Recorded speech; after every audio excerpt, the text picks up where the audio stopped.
Okay. There it is. There it Yeah, is. sorry, Chris, I was slow to react. Sorry about that. That's okay. Maybe one day soon we'll all be in person. We won't have to deal with this.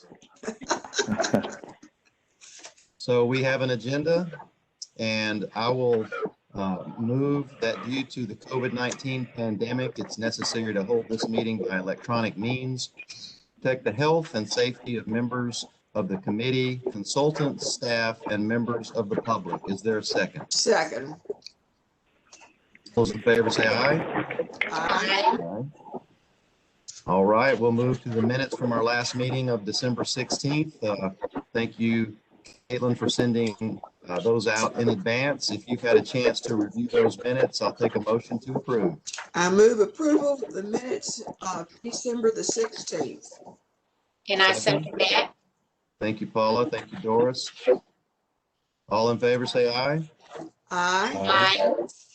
All right, we have minutes approved from our last meeting. And Caitlin, if you'll go back to the agenda. And we have our ethics training.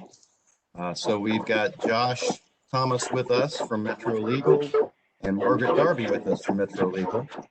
And so we will, I think, Caitlin, you sent the slides out in advance, I believe, so everybody could view what was going to be discussed.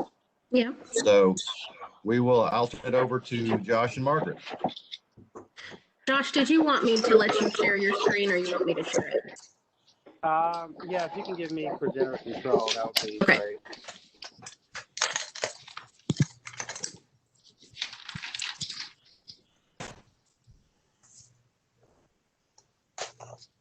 There you are.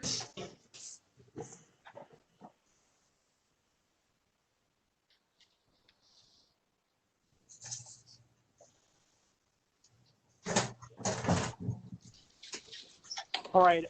Good morning, everyone. Again, my name is Josh Thomas with Metro Legal. I think Margaret Darby is also on the call. I think I've met everyone. I think, I don't remember if it was you, Doris, who was talking earlier. We actually have met probably about a year and a half ago. I took over for Jason Bobo. I think I was maybe at 2 meetings before we went virtual for the pandemic, but it's good to see everyone. And so as Chris was mentioning, Metro Legal is doing an ethics presentation, and we're doing these for basically all the boards and commissions and agencies of Metro government.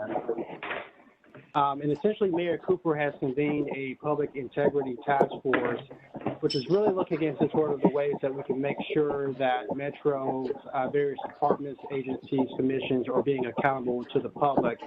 And one of the suggestions that was made was that perhaps the commissions and committees and boards be provided with a ethics presentation.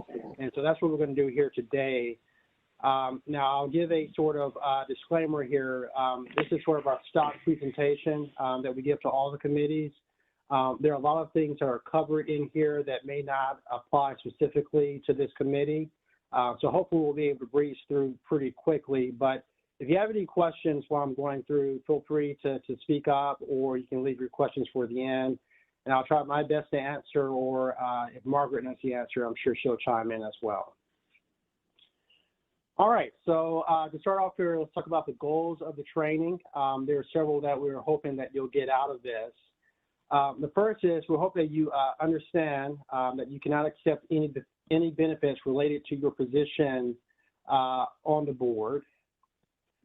Second, we want to make sure that you understand that when you are biased or have a conflict, that you should recuse yourself from any decision related to that bias or conflict. Third, want to make sure that you remember that if you have received knowledge of a specific issue that is under consideration by the committee or the board, that you disclose that information in the meeting. Fourth, I want you to remember that anytime that you are deliberating or making a decision, that you articulate the specific reasons or basis for your decision. Fifth, want to make sure that you understand that the Open Meetings Act prohibits deliberation outside of board meetings, And the Public Records Act makes almost any emails that you have with respect to the business that you're doing for the committee open to the public. 6, want to make sure you understand the best practices for making informed decisions. So the first issue here, understanding that you cannot accept a benefit related to your role on the board. So Metro Code Chapter 2.222 is the General Ethics Ordinance that provides all Metro employees, which includes members of this committee for the purposes of this ordinance. It provides that you shall not accept or solicit any benefit that might reasonably tend to influence you to act improperly in the discharge of your official duties. The ordinance also provides that you may not use Metro property, services, or funds for your own personal purposes. The ordinance goes on to say you may not use non-public Metro information for personal gain or for the gain of any family member or other employer. So any information that you receive in the performance of your duties, you cannot use that information for your own personal benefit. Furthermore, the ordinance provides that you may not use your position to improperly secure unwarranted privileges or exemptions for yourself, relatives, or others. You may not accept employment, which might impair your independent judgment in the performance of your Metro duties. And you may not accept any benefit which the employee, which you should reasonably believe was intended to influence any action taken in the employee's official capacity. So again, these are sort of just basic, I think, ethical obligations that I suggest most of you already know, but they are codified in the ordinance in Code 2.222. Now, there are some limited exceptions to where you may be allowed to accept some benefits if there appears to be no conflict or an appearance of conflict. And those exceptions are any awards of trifling value public presented in recognition of public service, so any kind of award that you may receive that's presented, any gifts that you receive that are unrelated to your position as a Metro employee or as a member of this committee, any meals, beverages, foods, promotional items, or hand-produced items of value up to $25 of value from a single source in a calendar year. And there's also an exception that allows for free or discounted admissions, tickets, access to events, or travel expenses from any single source of an aggregate value in the same calendar year of up to $100, or tickets of a face value in excess of $100 if the event is generally recognized as an annual fundraising benefit sponsored by a nonprofit organization. So Metro has a board of ethical conduct, and their job is to hear any complaints or render advisory opinions about the standard of conduct or an executive order which regulates the ethical standards of the conduct for employees of the Metropolitan government. Any elected official or member of a board or commission can request an advisory opinion from this board related to questions of compliance. Now, I will note that if someone does request an opinion or just want some more information, it probably is going to come through legal anyway. So if you do have any questions, feel free to reach out to me or Margaret, and we will certainly try to answer those for you. But under this particular code provision, you do have the option to also make a request directly to the Board of Ethical Conduct. So if you do decide to make a complaint, here are the complaint procedures. Again, you make the complaint to the Board of Ethical Conduct. Again, the Department of Law would then investigate, evaluate, and make a report to the board regarding whether the facts, if proven true, would amount to an ethics violation. The board will then decide whether or not it wants to have a hearing on the alleged ethical violation. And if a hearing is held, parties will be given the opportunity to present their case. Now, if the board does find that you have violated the ethical rules, there are a couple of options that are available in retribution. The first option is the board can recommend to the council that the person be censured. The board also has the option to request that the person or recommend that the person resign his or her position. The matter can be referred to the District Attorney General for criminal prosecution, or the matter can be referred to our office requesting that a civil action be filed for restitution or other relief. Moving on to goal number 2, I want to discuss what you need to know about when you're biased and have a conflict of interest and when you should make a recusal, request that you recuse yourself. So as a committee member, you have a responsibility to be independent. This means that the acts that you take as a committee member cannot be based on your own self-interest. It cannot be based on bias against or in favor of people that you know personally, or it cannot be based on the interests of the director or contractors with whom your board interacts. So you must be impartial and act based on the law and the evidence presented to you. So if you have a potential conflict, the question you need to ask yourself is, do I need to recuse myself? The answer will be yes. If your bias is based on a personal interest, for example, you may win or lose money fairly directly from the decision that is under consideration, or if you may be biased or prejudiced for or against a party, either as an individual or as a member of a group. Again, an example here is you have close friends or business partners with someone and cannot be objective in making your decision, or if you cannot fairly or impartial weigh the evidence because you have prejudged the facts under consideration. Also, should you recuse yourself, you don't need to do that, obviously, if you're not going to gain or lose money from the decision under consideration, or if you believe that you can be objective and do not believe your participation will create the appearance of impropriety.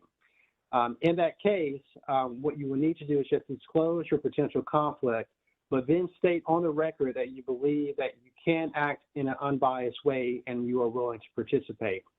And again, if you are certain about whether or not you potentially have a conflict, please obviously contact Metro Legal or consult with the investment committee staff.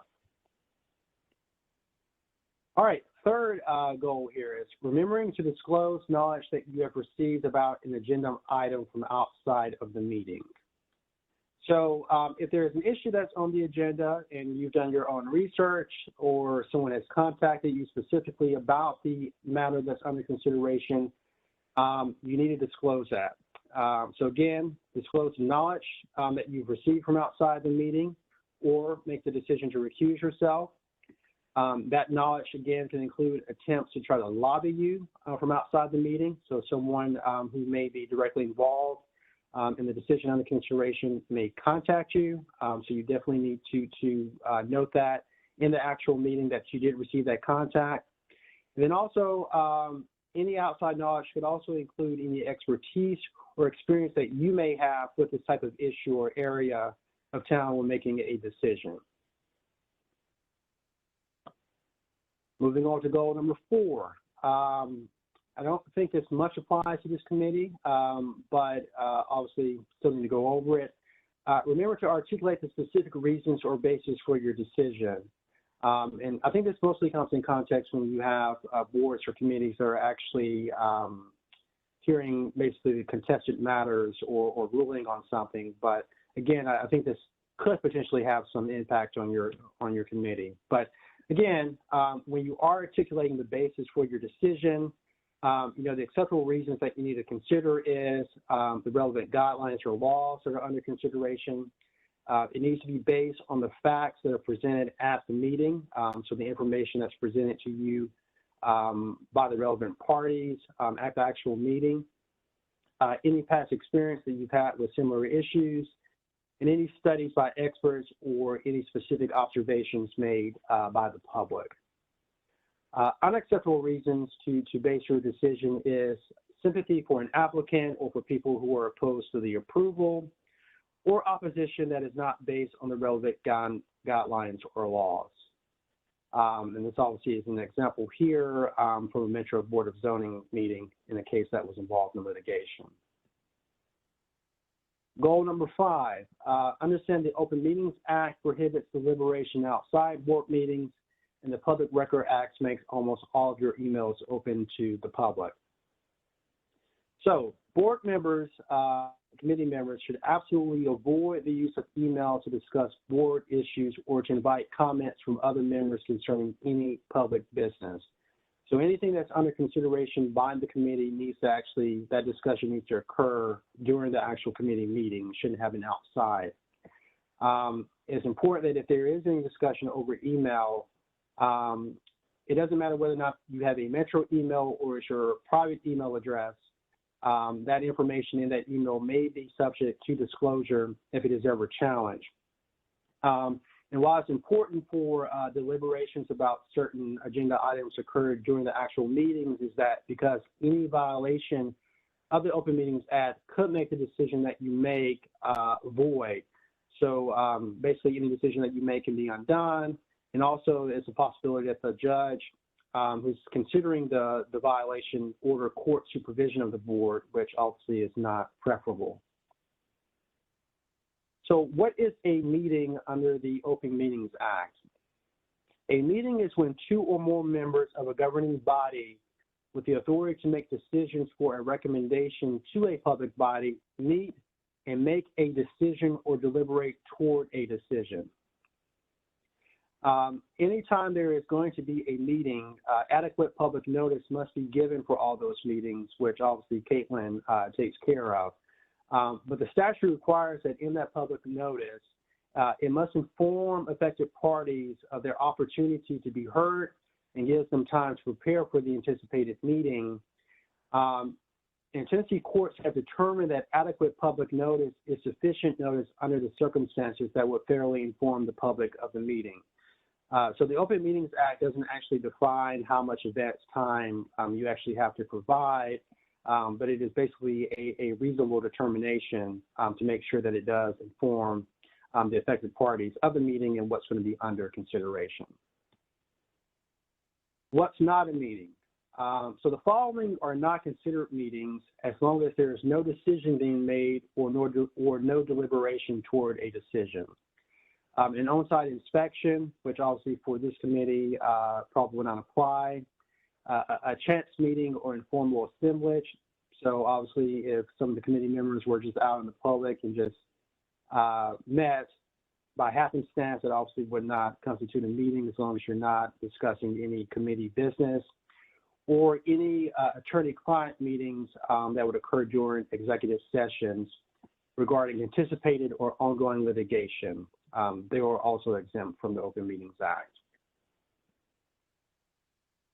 Electric meetings under the governor's executive orders. So under the Open Meetings Act, it is generally required that for any public body to do business, you have to meet physically in the same location and have a quorum to be able to do business.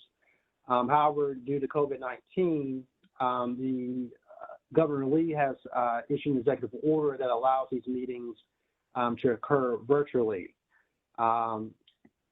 These electronic meetings have separate requirements that Governor Lee has put into his executive orders. And I think it's the latest executive order goes through the end of April. Unclear whether or not he's going to extend it beyond then. So this may not apply for the next meeting that we have for this committee, but nonetheless, still want to go over it.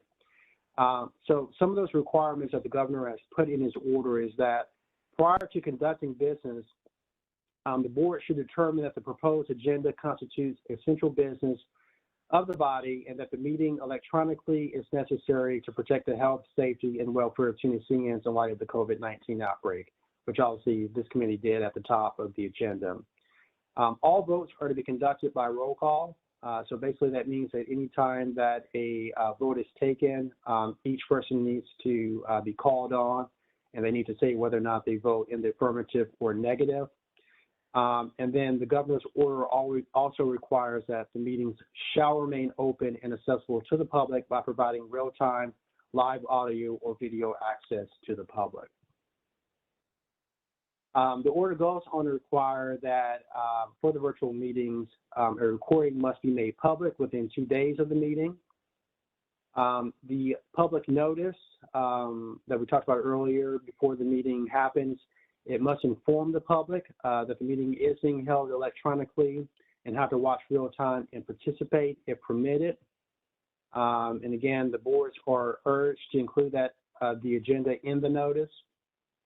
Meeting participants should identify themselves in a manner reasonably calculated to permit the public to ascertain the identity of the person speaking. So essentially that means that before you speak, you just identify who you are. And part of the reason for that is obviously a recording of the meeting is going to be made. It may not necessarily be video, it may be audio. And so if someone's listening to it, obviously there needs to be a way for the person who's listening to be able to identify who is speaking. And so that's why that requirement there. And then the last thing that we'll note on this executive order requirement is that any public comment should be substantially similar to what was occurring before pre-COVID, but it could be accomplished by reading submitted comments into the record during the meeting. All right, so understanding the best practices for making informed decisions.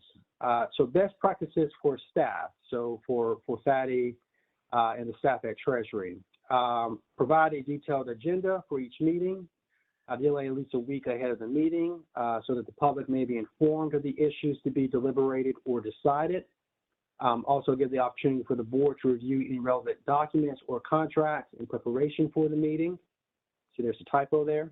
The staff should also provide a staff report or recommendation for each agenda item in written or oral form with the reasoning behind this recommendation, which I believe FATI does. And you should start each meeting with a declaration by any board member regarding any conflicts or recusal relating to things that are on the agenda for the committee to consider. Furthermore, you should make sure that you understand the work of the department staffing your board. So for committee members, meet the leadership, ask for a tour or review key organizational documents and contracts, and understand the board's legal role and some history of past decisions. A board member before each meeting should review the agenda and copies of relevant documents or contracts to make sure you're able to have the information to make an informed decision. Any questions about anything that you don't understand in the documents, make sure you ask about that. And again, note any conflicts that you may have or disclose anything that will require you to recuse yourself. And then the last one probably does not apply to this committee, but it's also recommended that you consider adopting metrics for your board to measure whether you are acting timely or in accordance with your board's duties. So that is the end of it. Apparently Alex's name is still on here, so I apologize. That should be my name and Margaret, but the number is still correct. But I don't know if there's any questions. Feel free to ask them now, or feel free to follow up with me or Margaret after the meeting. Yeah, Joshua, this is Paula. Uh-huh. Hi, I have a question.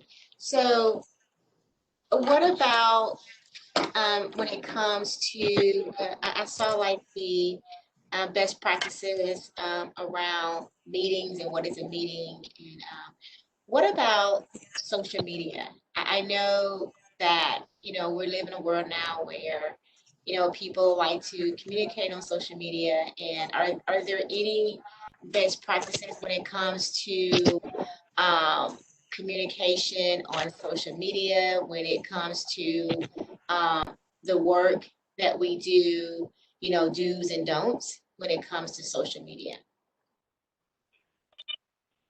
That's a good question. And certainly I'll let Margaret chime in if she has any thoughts. I mean, I think generally, you know, social media does give you the opportunity to communicate with the public at large.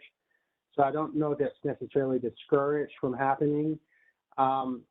I think for a best practice standpoint, though, I mean, I do think if there is going to be any sort of discussion with the public about things that are under consideration in your specific duties, it's probably best to have that happen during the meeting, where obviously that's the opportunity for the public to be able to engage with you and other members of the committee or board to discuss matters.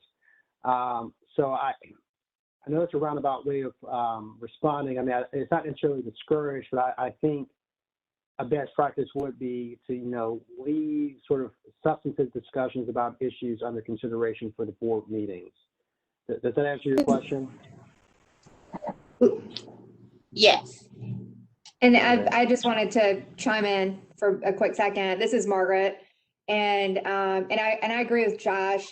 The social media probably is best served if you want to alert the public that there's an upcoming meeting, what might be discussed at that meeting, but not get into the details of an item that might be on an agenda. You want to save those discussions because they are deliberations on board business. You want to save those for a board meeting.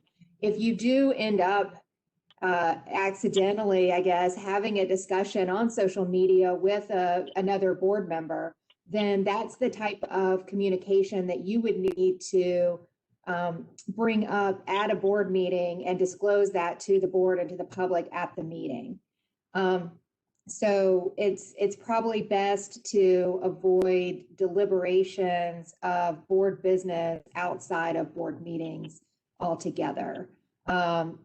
Again, to notify someone that a meeting's coming up and items that might be on there that the public might be interested in is one thing, but to really get into a discussion and that deliberation is probably something that is best avoided. Okay, thanks, Margaret. And then my second question is, this training, is very, very helpful. And I'm a current teacher for Metro schools, and I chair other committees. And I wanted to know, are these practices and this training also things that when I look at the other committees that I chair, these are also practices that members are supposed to be doing because we're representing Metro government? That is correct. And actually, we're in the process of rolling this out in legal to the different boards and committees that we represent and give advice to. So yes, everything that we've covered here would apply to any committee or board or organization within Metro. Okay, thank you. I do want to make one caveat to that a lot of the rules surrounding things like open meetings and actually really it's probably just open meetings. Those types of rules apply to boards and commissions and committees of commissions and boards, but they would not apply to something like a staff meeting or something that is just meetings between employees. These are meetings where business of the public is being conducted, and these are the types of boards and committees that are created pursuant to some sort of state law or Metro charter or Metro ordinance. So I think that, and I'll give you an example, within our office, we have a couple of committees, like say the technology committee where we discuss new technologies and whether to implement them and how to go about doing it. Those types of committee meetings would not be subject to public meetings. They don't fall within that purview. I hope that was helpful. That's a little caveat. It was. So Margaret, for example, I chair the political action committee for the union. Would this fall in there or no? I have to say right now, from my perspective, it would depend. I don't know how that committee and that group is organized. Just by the description that you provided at this meeting, that sounds like something that's organized outside of the scope of the charter and the Metro code and the possibly state law. But again, I would need to, in order to answer that question, I would need to have more information about how that particular group is organized and what what authorities and restrictions apply. Thank you.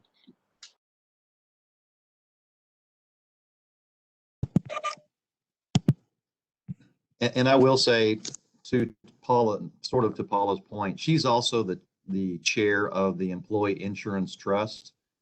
And will this training also be provided to the insurance trust? I think that the answer to that would have to come from Melissa. I believe Melissa probably staffs that trust, not us. So Melissa should be providing the training to the full board and I believe the trust. Again, if that trust was set up pursuant to, or the subcommittee of the board. And again, one of the reasons why we were providing this training today to this board is because there are members of this board, this committee, that are not on the full school board. If this were just simply a subset of that committee, this training would only be necessary to provide it to the full board. Okay. But the best practices and all of the contents of this would apply to the insurance trust. Okay.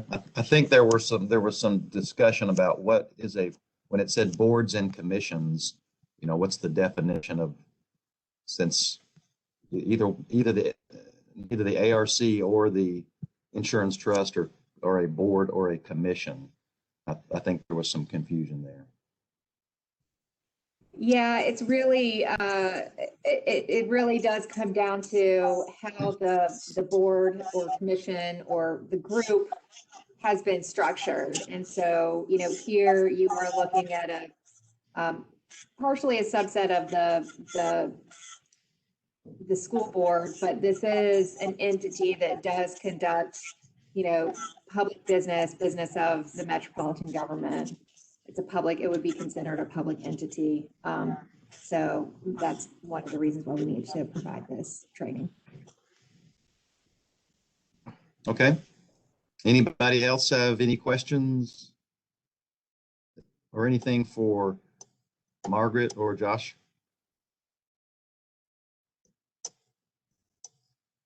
If not, then we will. Oh, it looks like Doris, Doris might be speaking, but she's muted. Doris, you're muted.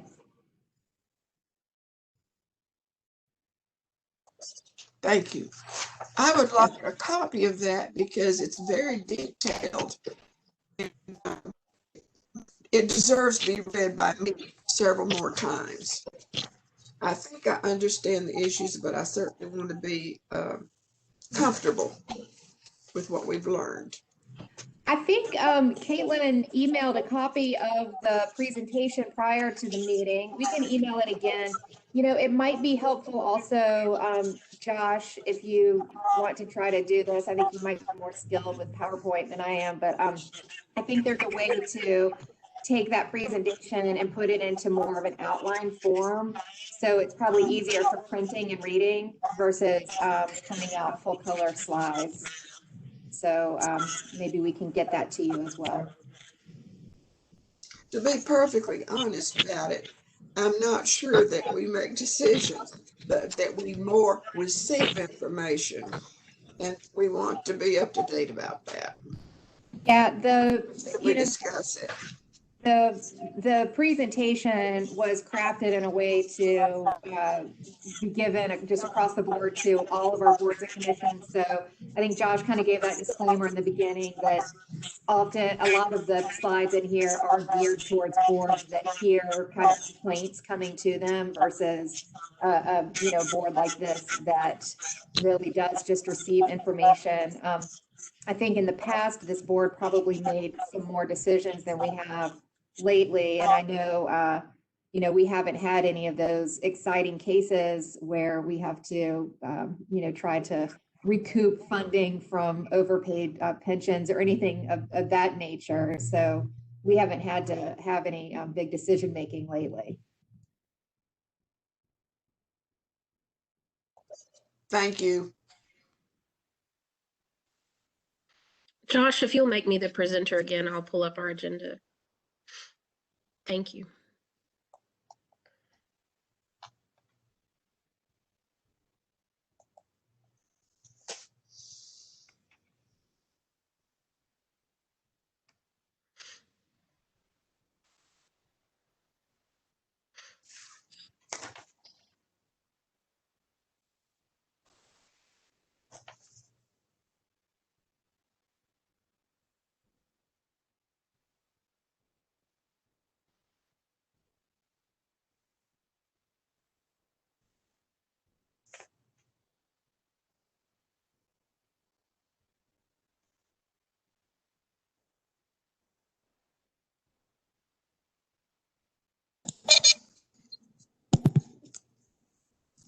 All right, our next item will be the COLA letter.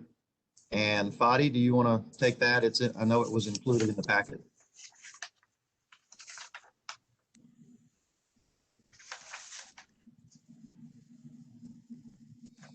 Or I will do it. So you can see from the letter, basically I'm sorry, I was muted. Okay, go ahead, Fadi. I apologize. Every year we get a letter from Finley regarding the COLA adjustment for the year for retirees, and it's based on the inflation rate for the previous year. And if I skip all the way down to next to the bottom paragraph, basically the COLA for the year as calculated by Finley was 1.4%. And since that number is above 1% under the rules of the ARC, employees will get a 1.4% increase in their benefit based on the original benefit they earned on July 1st, 2021. That is considered the cost of living increase. And that's really all of it. You know?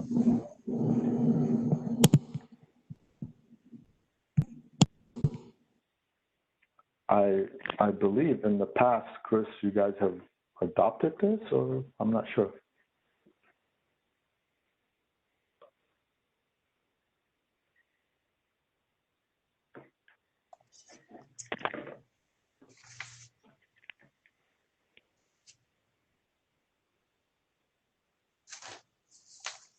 In the past, we automatically apply the increase every time according to the advice from Finley. Okay.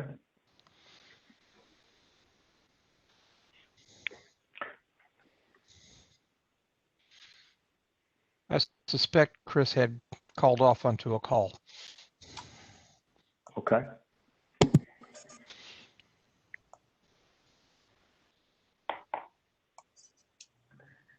Do you want to go ahead and move to the next thing on the agenda?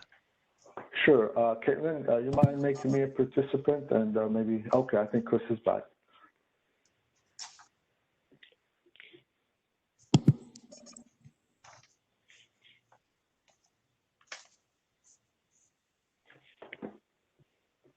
You're muted. I know.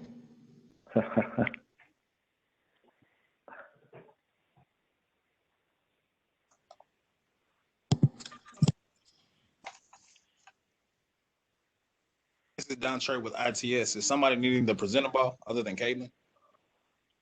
No, Chris is trying to speak. Chris Henson is trying to speak, but he's muted and it's not letting him unmute. He unmuted and said he no and then muted it back. There it comes. Well, someone keeps muting me when I guess when I'm not speaking, so it's hard to keep up. Can people hear me now? Yep. Okay. Yeah, I think he was doing that to keep the noise level down, but yeah, I see that. Okay.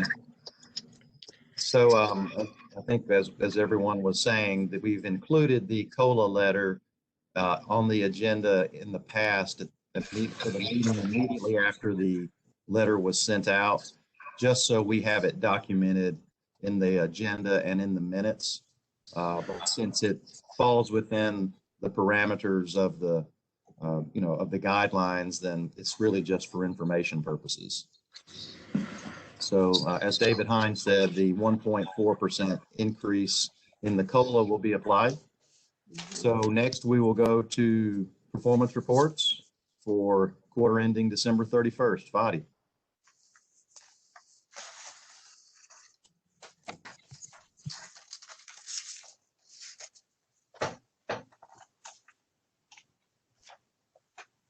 Fatty, you're on mute if you're speaking.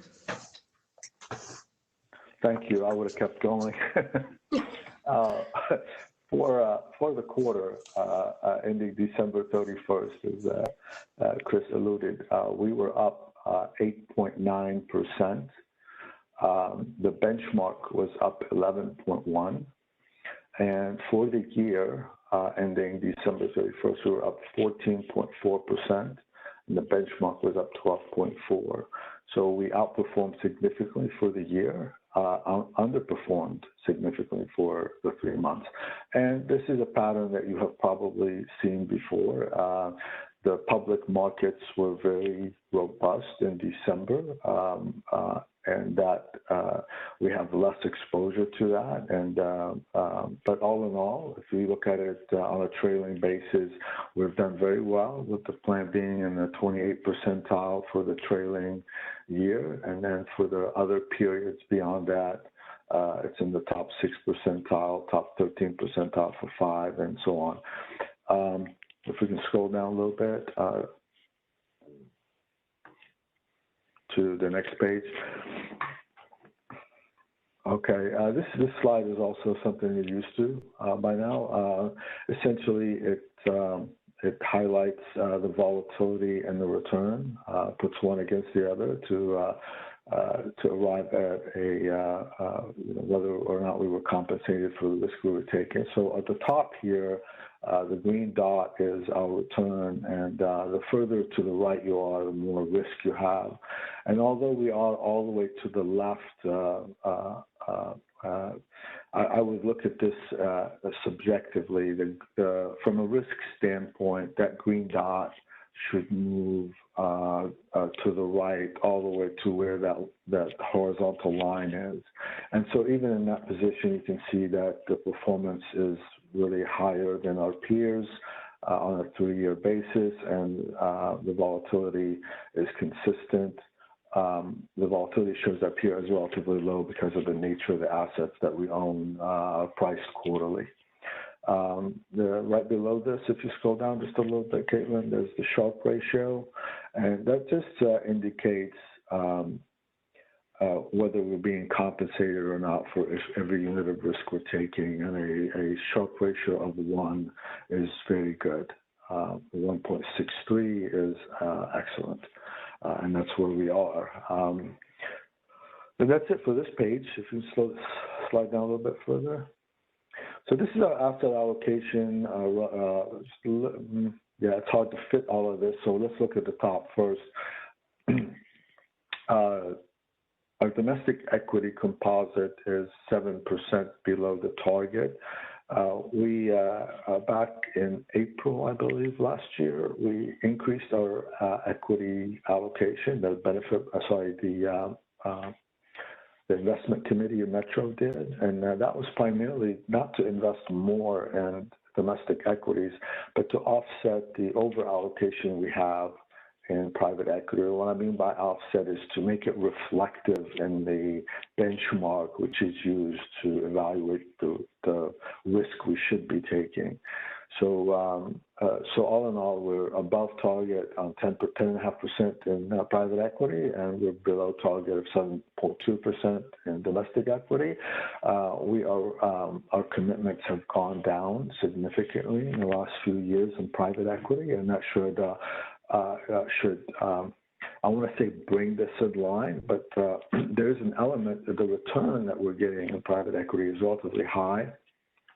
So we don't really budget for that. We assume about a 4% return above the public market. So I think that's always going to be challenging. Hopefully it will always be challenging, because that means our return are still good. And everything else is relatively close to the benchmark. Fixed income is a little lower. Since December 31st, we've caught that up a little bit.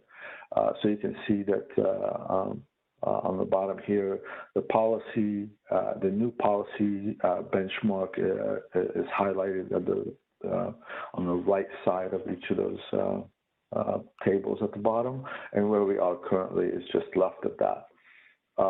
We are in the process of liquidating the hedge equity portfolios. Our target now is to go to 0. We were at 3.5% at the end of December. Actually, shortly after that, because they distribute money after the quarter end, we were actually at 1.51 by the middle of January. So that's been pretty much mostly liquidated. Okay, unless there are questions, I'll scroll down. And this is doesn't change much from quarter to quarter. This shows how we're invested versus our peers. We continue to be relatively low on equities and relatively high on private equity and real assets.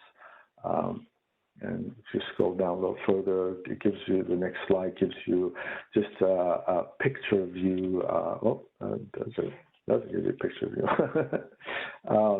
Okay, I think I went over the numbers, so we don't need to look at this unless there are questions about a specific. Okay, this is what I thought was coming up next. This basically gives you a visual of our performance versus our peers. Can you scroll on just a little bit more? So the circle represents the fund, and the triangle represents our benchmark, and the green it represents the universe of other plans, other public plans, and they're divided into quartiles. So you can see the dot where we are. And you can see that in the 10-year, the 7-year, the 5-year, the 3-year, we're at the very top. And then at the 2-year, we're in top of the first quartile. And then the 1 year, we're in the top of the third quartile. So we don't move up and down like everybody else, just because we don't have 60% in public market exposure. But we're taking about the same level of risk, but getting it in fixed income alternatives where we actually get paid to lend money at 7%, 8%, 9%, and we're also getting it in private equity, which has done very well. If you're familiar with all the, if you watch any of the news, you see that technology companies has done extremely well through COVID. Adoption rate in a lot of companies has been very high. As a matter of fact, when I was reviewing some of the performance of the underlying companies within our portfolio on the venture capital side, many companies have actually met or exceeded their 5-year plans just in 2020. So the adoption rate is very high. A lot of companies obviously had to move to scanning documents, electronic signatures, just a lot of adoption across the board. Obviously, here we are adopting WebEx to conduct our business. I know in our office as the treasurer, we've also used more technology to enable people to pay online, like some of the taxes they pay, just to facilitate people's ability to pay without having to go physically into an office. And that's really all I have on the performance, unless you want me to go into the specifics, returns of the sectors. Thanks, Fadi. Anyone have any questions for Fadi?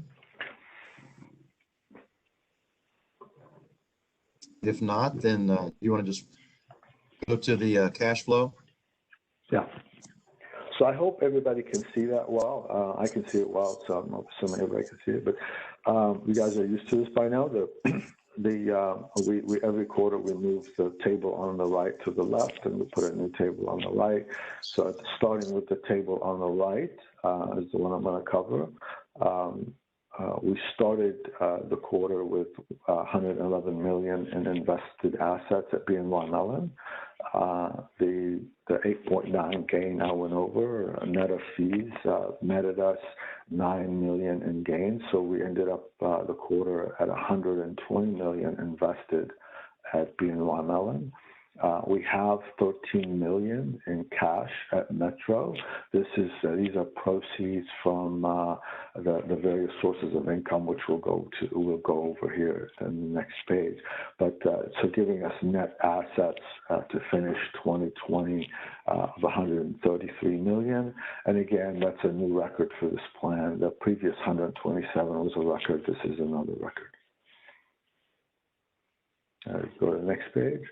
Okay, this is basically the source of income. You guys are seeing this. The numbers change just slightly, but the sources of funding are at the top for July through December, and then we have the entry at the bottom for January. And right below that is our expenses, and the expenses are primarily just the pension payments. You can see they're about 2.4 million per month. And the only difference is that we have also a management fee that we pay to Finley for conducting their actuarial work, and that's noted on the bottom left side for $22,872. So far this year, we received $7 million for the GPP funding. That's on the top there. Thank you, Caitlin. That's really it for that. The next page just shows that $22,000 that the fee that we received from fee that we paid to Finley, and that's really all I have on this, unless there are questions. All right, thanks, Fadi. Any questions for Fadi?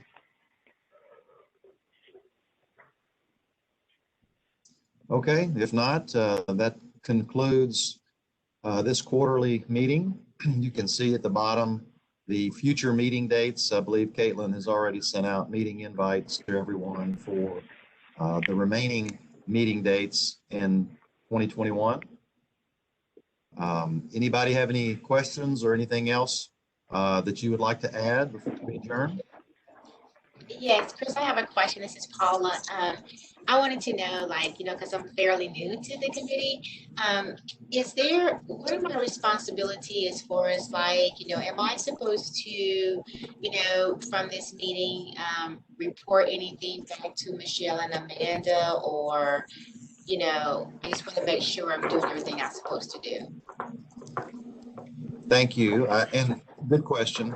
Actually, since this plan has been closed to any new participants since 1969, there are very few members who are all beneficiaries, basically, that are included in the plan. And it's really more, I think, for Doris Ann, who reports out to the Retired Teachers Association, where there are still members receiving benefits from this plan that are retired. And so I don't know of anything, Paula, that you would need to report back to the MNEA leadership. And I'll let Doris weigh in and see if she has anything she'd like to add. Well, I'd like to congratulate Fadi for his work. And I do report to our Retired Teachers Association and include usually a little blurb in the newsletter that we are very pleased with the information that we get. And we're thankful for it. I've not heard any complaints at all. You are correct in that we have fewer than 800. We're right at 750, something like that, retirees that benefit from this plan. I just want to say thank you, Doris, and we always look like geniuses when the market is up, so I'll take it. So the short answer, Paula, is I don't think you need to. Again, since the plan has been closed to any new participants since 1969, I'm not sure that there would be anything that Michelle or Amanda would need to know. But obviously, you can let them know, what's taking place in the meeting, and see if they want any more information. We'll be happy to give it to them. Okay, thank you. And Doris Ann, have you heard from Stuart Nicholson? Is he doing okay? You're muted. Sorry. Yeah, you're muted. Thing Bob says that I'm muted. Can you hear me? Yes. Yes. Good. I have tried to call Stu. Hope that they're all well. I've tried both his Florida number and his Nashville number and have not gotten any feedback yet. Maybe he's on a cruise. I hope that's the case. That's what we all hope. And he does love to go to the Orient. But I think even his favorite destination is Bangkok. And I have a goddaughter there, and they've had a lockdown there. So maybe he got caught on a cruise. When you talk to him, please tell him that I said hello and that we miss him. So we just wanted to check on him. Wanted to check on him. Okay. Thank you. Very definitely. Thank you. You're welcome. Okay, if there's no other business or comments, then I'll declare this meeting adjourned, and we will meet again on Wednesday, June the 9th at 8:30 a.m. Thank you. Thank you. Thanks, everyone. Thank you.